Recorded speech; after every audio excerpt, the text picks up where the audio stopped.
Hola, hoy vamos a meternos de lleno en un misterio de esos que te dejan pensando, un verdadero rompecabezas del mundo del terror que desafía por completo nuestras ideas sobre lo que es arte y lo que no.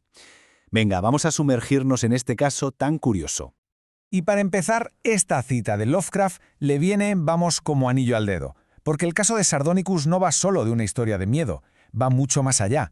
Trata del misterio que la rodea y, bueno, de ese miedo, a menudo un poco injustificado, que le tenemos a ciertas formas de cultura popular. Aquí está el enigma central, el meollo de la cuestión, publicado en la revista Playboy en 1961, y ahora es un clásico de Penguin. A ver, ¿cómo es posible? ¿Cómo una historia que salió en una revista para hombres acaba décadas después siendo un clásico literario de esos con el sello de Penguin que todos conocemos? Es un viaje alucinante, de verdad. Vale, pues para entender todo esto, tenemos que empezar por el principio, ¿no? Por la pieza clave de todo este rompecabezas. Y esa pieza es Sardonicus, una novela corta de terror gótico escrita por un autor estadounidense, Ray Russell. Y os aseguro que esta historia tiene muchísima más miga de lo que podría parecer a simple vista. Así que la pregunta que nos va a guiar en todo este análisis es precisamente esa.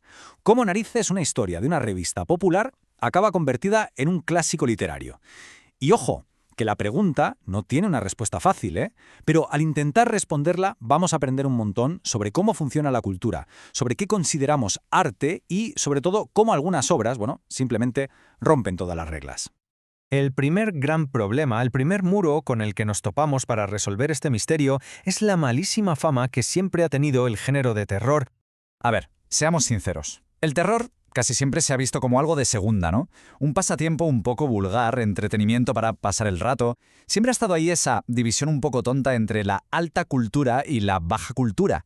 Y entender esta barrera es fundamental para darse cuenta de lo increíble que es el caso de Sardónicos. Y cuidado, que esto no es de ahora, ¿eh? Para nada. Fijaos en esta cita, de 1827.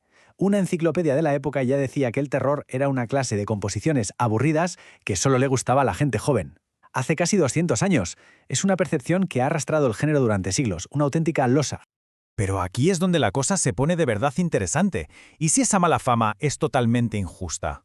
¿Y si todas esas historias que nos dan miedo, que nos revuelven por dentro, en realidad esconden algo mucho más profundo? Un valor cultural que simplemente se nos ha pasado por alto. Vale, pues para encontrar ese tesoro escondido en Sardónicos necesitamos las herramientas adecuadas. Una especie de llave maestra para descifrar el pavor. Vamos a usar una especie de anillo decodificador que nos presta la teoría literaria. Sé que los nombres, estructuralismo y estudios culturales, suenan un poco a clase de la universidad, pero la idea es súper sencilla. Pensemos que son como unas gafas de visión especiales que nos dejan ver las capas ocultas de una historia y cómo se conecta con el mundo. El estructuralismo, por ejemplo, lo que hace es analizar las reglas del juego. Nos enseña que una historia no es solo un montón de cosas que pasan, no, tiene una estructura, unas normas, casi como una gramática oculta. Es como tener los planos de un edificio. Si entiendes los planos, entiendes por qué el edificio se sostiene y cómo funciona. Y luego están los estudios culturales. Esto es más fácil aún. Se trata de ver cómo la historia refleja lo que pasaba en la sociedad en ese momento. O sea, no vemos la historia como algo aislado, en una burbuja, sino como un espejo de las creencias, los miedos y las ansiedades de su época. El crítico Roland Barthes lo llamaba la actividad estructuralista, que suena muy serio, pero en el fondo es como ser un detective. Primero, diseccionas la historia, la desmontas en sus piezas más pequeñas, y luego la vuelves a montar. Al hacer eso, de repente, ¡zas!, ves cómo encaja todo, cuáles son las reglas ocultas que hacen que funcione y que tenga sentido. Y cuando aplicamos estas herramientas, cuando desmontamos Sardónicos, pasa algo increíble. Descubrimos que esta historia no salió de la nada. ¿Qué va? Es el eslabón de una cadena larguísima, una tradición literaria con mucha historia. Echemos un vistazo rápido a su árbol genealógico. Todo empieza en 1764 con el Castillo de Otranto, que básicamente inventa las reglas del juego gótico. Luego, en 1818, llega Mary Shelley con Frankenstein y le mete ciencia al asunto. Más tarde, en 1897, Bram Stoker con Drácula define al vampiro moderno. ¿Y qué pasa en 1961? Pues que llega Ray Russell con Sardonicus y se une a la familia. No solo usa las reglas que crearon los demás, sino que juega con ellas y las hace suyas.